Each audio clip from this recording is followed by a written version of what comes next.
It was late afternoon in Rosewood Heights, the kind of community where every hedge was trimmed and every car had an assigned parking spot. Sandra Collins, exhausted after a long day, turned into the lot and slowed her car. Her assigned space was blocked. A black motorcycle leaned across the line, parked so carelessly that there was no way she could get her car in. Sandra hit her horn, long and sharp. "Unbelievable," she muttered, gripping the steering wheel tightly. Everyone in this neighborhood knew the rules. This wasn't just about a parking space, it was about respect. She recognized the bike immediately. It belonged to Tyler, a 19-year-old who lived a few buildings down with his parents. He was known for speeding through the community roads, blasting music at odd hours, and ignoring every single HOA rule. Sandra pulled her car into the aisle, blocking traffic, and climbed out. Her heels clicked angrily against the pavement. "Tyler!" she shouted, her voice echoing between the buildings. Curtains shifted, blinds cracked open. Neighbors always loved watching these little explosions.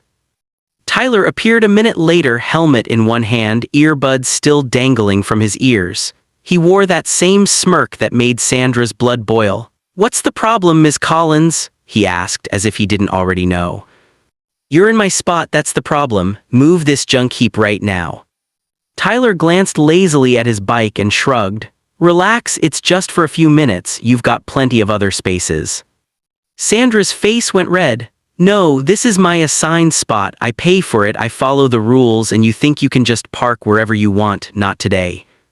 Tyler rolled his eyes. "God, you HOA people are all the same, control freaks." That was it. Sandra pulled out her phone, fingers shaking with fury. "That's it, I'm calling the police, let's see how smart you feel when they tow your toy away." Tyler's smirk faltered. "Wait, seriously, you're gonna call the cops over a parking space? Are you insane?" Sandra had already dialed. "Yes, officer, I need assistance. Someone is blocking my car in a private community parking lot, refusing to move. Yes, I'll wait." Within minutes, the sharp blue and red lights of a patrol car bounced off the building walls. Officer Martinez stepped out, adjusting his belt. He was used to neighborhood drama, but this one was already crackling with tension. "All right, what's going on here?" he asked firmly. Sandra jabbed her finger toward Tyler. "This boy parked his bike in my space, blocking me in, and now he's refusing to move. This is harassment, officer." Tyler shot back. "She's exaggerating. I parked for literally 10 minutes. She freaked out, started screaming, and now she's wasting your time." Sandra's voice rose. 10 minutes. My groceries are melting in the car. You think this is funny?" The officer raised his hands. "Okay, calm down, one at a time." By now, neighbors were gathering along the sidewalk, some recording with their phones. Mrs. Peterson whispered loudly to the man beside her, "Sandra's always looking for a fight." Another muttered back, "That Tyler kid nearly ran over my dog last week. About time someone called him out." The crowd split into silent camps, fueling the fire. Martinez tried again. "Look, Tyler, you can't park in someone else's assigned space. That's a violation." Sandra folded her arms. "See, even the officer agrees." Tyler snapped, "But she didn't have to scream at me like a psycho. She called the cops before I even had a chance to move it." Sandra shouted back, "Because you never listen, you've blocked people before, you think rules don't apply to you." Their voices rose higher and higher until Martinez had to step between them. "Enough, if you don't calm down, I'll cite you both for disturbing the peace."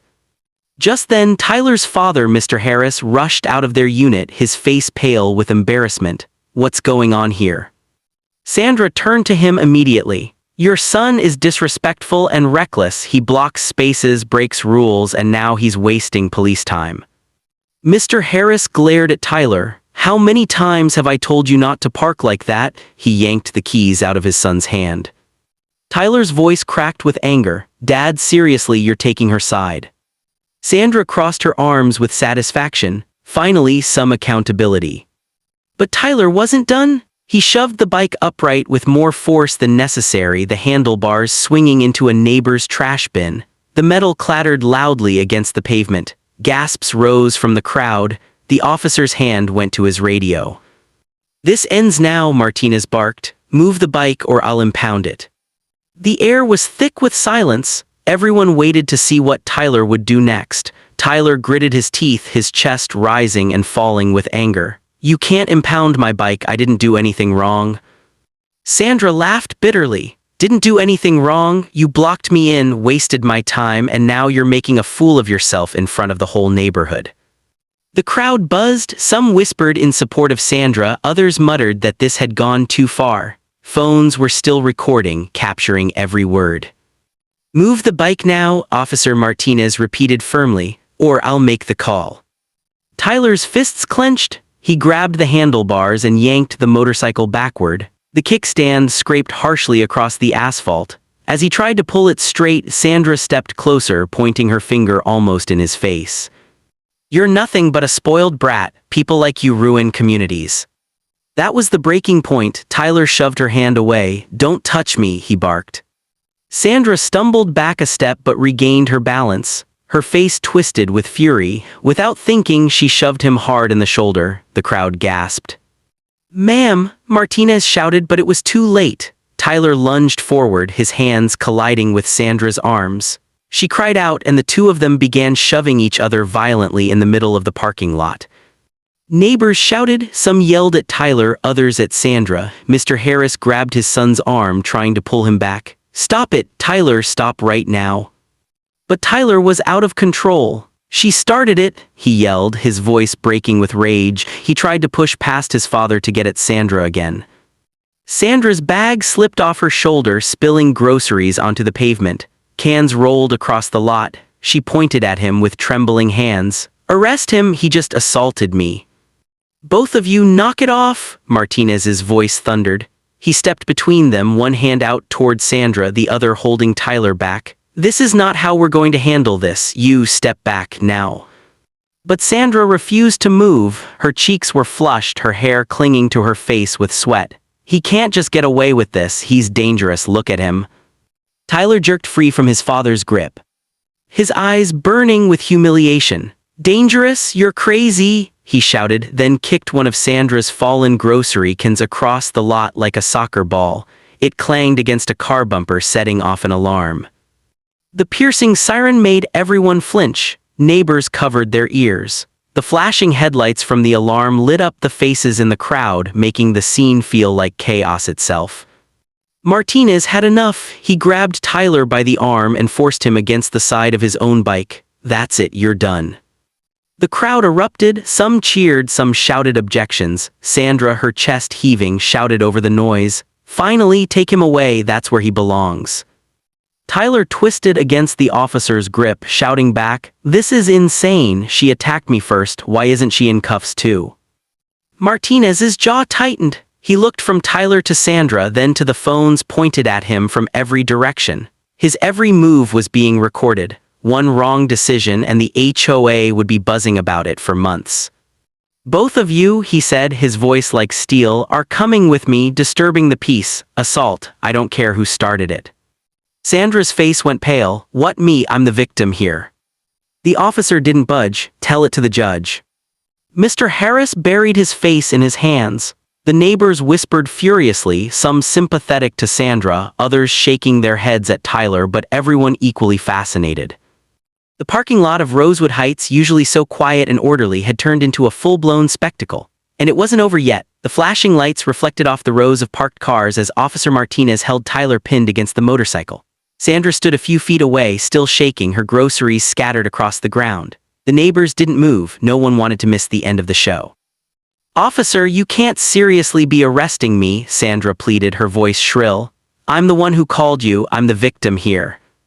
Tyler laughed bitterly, his cheek pressed against the cold metal tank of his bike. Yeah, the victim who shoved me first. Everyone saw it. Check their videos. Phones went up higher into the air, neighbors nodding. Some shouted, it's true, she pushed him first. Others yelled back, he started it. The entire community had turned into a courtroom without walls.